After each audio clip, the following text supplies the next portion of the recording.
ආයිබෝන් අපි බලමු අද Photoshop software එකේ තියෙන tools වලින් මොනවද කරන්න පුළුවන් කියලා සරලව පැහැදිලි කිරීමක් කරගමු.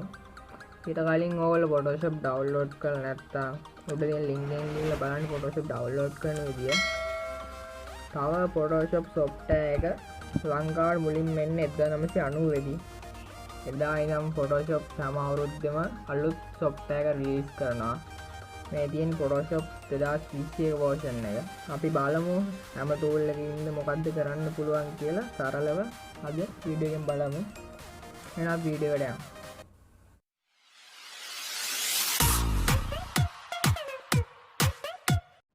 අපි නම් බලමු පළවෙනි tool එක මොකක්ද කියලා. පළවෙනි tool එක තමයි move tool එක. 2019 අප්ඩේට් එකෙන් පස්සේ හැම tool එකක් ගානම පොඩි මේ වගේ ඇනිමේෂන් එකක් පෙන්නනවා සරල අදහසක් ගන්න. ඒත් ඊට කලින් version වලදී මේන් පෙන්නන්නේ නැහැ. බලමු move tool එකෙන් මොකද්ද ගන්න පුළුවන්. අපිට ඕන shape එකක්, photo එකක් අපිට ඕන තැනකට ගෙනියන්න, ඒකේ size අඩු වැඩි කරගන්න ඕන දෙයක් පුළුවන් move tool එකෙන් කරන්න.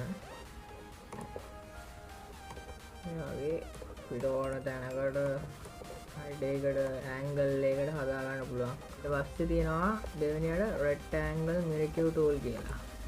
මේකෙන් පුළුවන් අපිට select කරගන්න සමචතුරස්‍රයක් විදියට නැත්නම් ත්‍රිකෝණාස්‍රයක් විදියට ඕන විදියකට select කරගන්න පුළුවන්.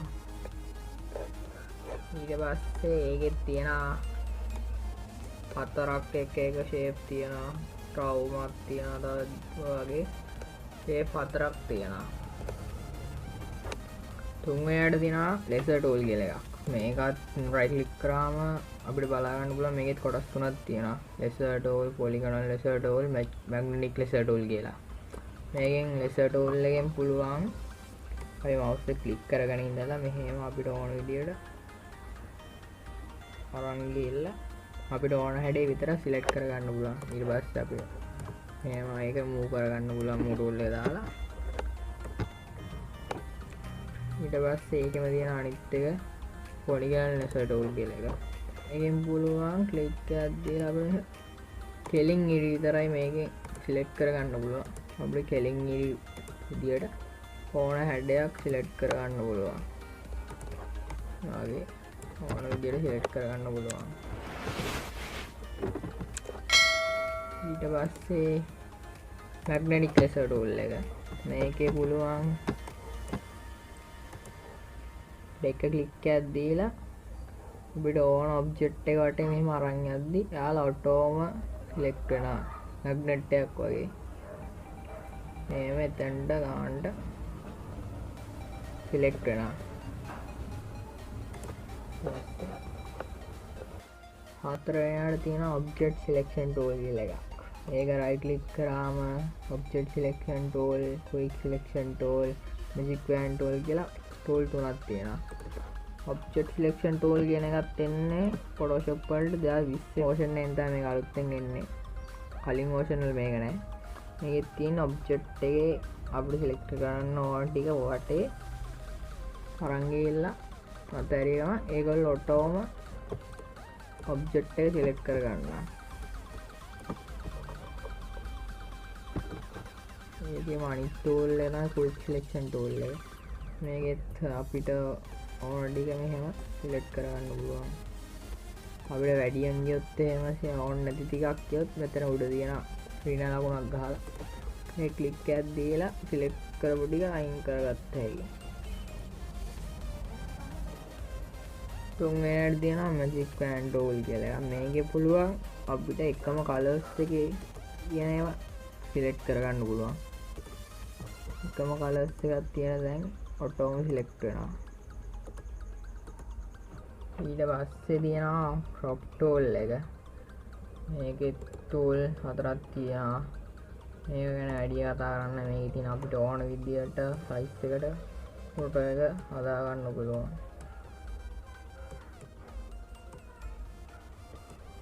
මේ වගේ අපිට ඕන විදියකට ෆොටෝ එක හදා ගන්න පුළුවන් size එකට.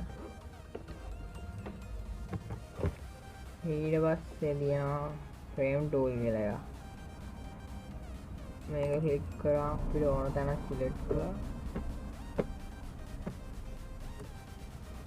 ඊපස්සේ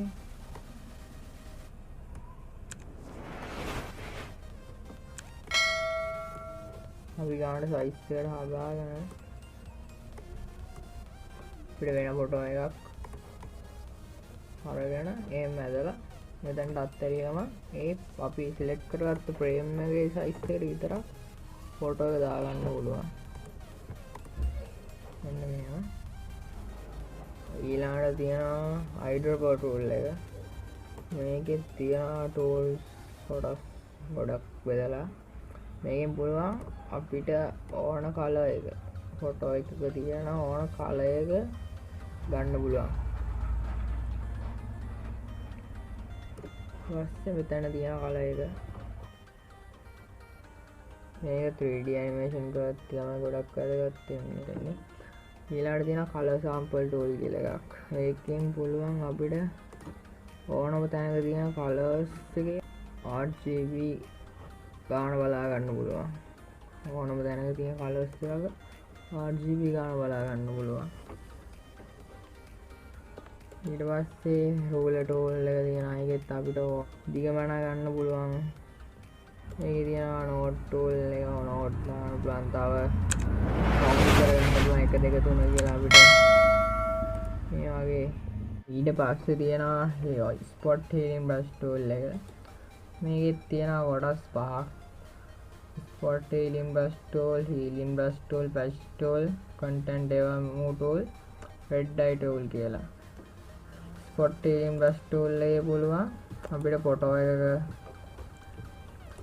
අයින් කරගන්න ඕන දෙයක් අයින් කරගන්න.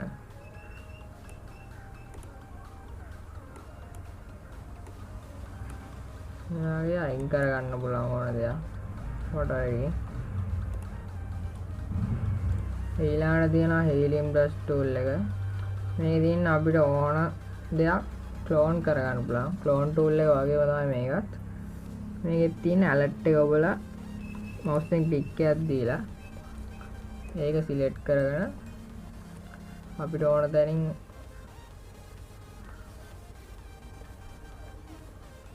තැනින් ඒ වගේම එකක් හදා ගන්න පුළුවන්. ඊළඟට තියෙනවා patch tool එක. මේකෙන් පුළුවන් අපිට මේ දෙයක් සිලෙක්ට් කරගෙන ඒක background එකේ තියෙන තැනකටම ඒ සිලෙක්ට් කරපු තැනට ගේන්න. ඊළඟට තියෙන content remove tool එක. මේකෙන් පුළුවන් අපිට ඕන object එක සිලෙක්ට් කරලා ඒක ඕන එක සිලෙක්ට් කරලා ඒක වෙන තැනකට ගෙනියන්න පුළුවන්. හැබැයි ඒ තිබ්බ තැන ඒක නැති වෙනවා. ඔන්න ඒකයි මේකෙන් වෙන්නේ. red dye tool එකෙන් පුළුවන් අපි photos ගද්දී රතු පාට එළියක් වෙන්න බැල photos වලට ඇස් වලට අන්නේ ඇස් වලට රතු පාට එළිය නැති කරගන්න පුළුවන් red dye tool එකෙන්. ඊළඟට තියෙන brush tool එක. මේකේ උඩ තියෙනවා අපිට ඕන brush එකක් ගන්න. එක brush තියෙනවා. ඕන අපිට කැමති brush එකක් අරගෙන ෆොටෝ එකේ ඕන විදිහට අපිට brush කරගන්න පුළුවන්. ඒකෙම තියෙනවා pencil tool, color replacement tool, mixer brush tool කියලා. මේවත් මේකේ සරල වැඩ කරන්න පුළුවන්. ඊළඟට තියෙනවා clone tool එක. මේකෙන් පුළුවන් අපිට clone කරගන්න ඕන object එක කාඩ ගිහලා alert click කරලා mouse එකෙන් click එකක් දීලා අපිට ආයේ ඒක clone එක හදා ගන්න ඕන තැනට ගිහලා click කරගෙන අරන් යද්දි clone එකක් අපිට හදා ගන්න පුළුවන්. මෙයාගේ ඕන තරම් clone හදා ගන්න පුළුවන්. clone tool එකෙන් ඔය වගේ ගොඩක් clone හදා ගන්න පුළුවන්. ඊළඟට තියෙනවා Marquee brush tool එක. මේකෙන් පුළුවන් අපි brush එකක් දාලා වැඩ කරද්දී තව අපේ අතින් ෆොටෝ එක erase වුණොත් තව ඔයාගේ හීල් කරද්දි මොකක් කරේ අවුලක් වුණොත් ඔයාගේ ඕනම දෙයක් ආයි තිබ්බ විදිහටම හදන්න පුළුවන්. මෙයාගේ ෆොටෝ එක තිබ්බ තත්ත්වෙටම ආයි ගන්න පුළුවන්. ස්ටිපස් ටූල් එකේ මේ ගොඩක් වටිනවා වැඩ කරද්දි වැරදුනාම ආයි තිබ්බ විදිහටම හදා ගන්න. ඊට පස්සේ තියෙන eraser tool එක. මේකෙත් තියෙන කොටස් තුනක්. eraser tool, background eraser tool, magic eraser tool කියලා. eraser tool එකෙන් සාමාන්‍ය අපිට ඕන නැති දේවල් erase කරගන්න පුළුවන්. දැන් background eraser tool එකෙන් අපිට එකපාර background එකම erase කරගන්න පුළුවන්. ඊට පස්සේ තියෙන magic eraser tool එකෙන් අපිට එකම colors එකේ තියෙන තැන් එකපාර අයින් කරගන්න පුළුවන්, erase කරගන්න පුළුවන්. ඔයාගේ එකම colors එකේ තියෙන එකපාරම අයින් කරගන්න පුළුවන්. අපි අනිත් tool ගැන කතා කරන්නේ ඊළඟ වීඩියෝ එකෙන්. ඒක නිසා අප්ඩේට් කරන්නේ tool mat එකේ පළවෙනි එපිසෝඩ් එක. දෙවෙනි එපිසෝඩ් එකෙන් අනිත් tool ගැන අපි කතා කරමු. ඒකත් ඉස්සරහට අනිවාර්යෙන් ගේනවා. වීඩියෝ හොඳ නම් subscribe කරන්න, like කරන්න, share කරන්න. අපි ඉස්සරහ වීඩියෝ එකෙන් ඇස්සෙට් වෙමු.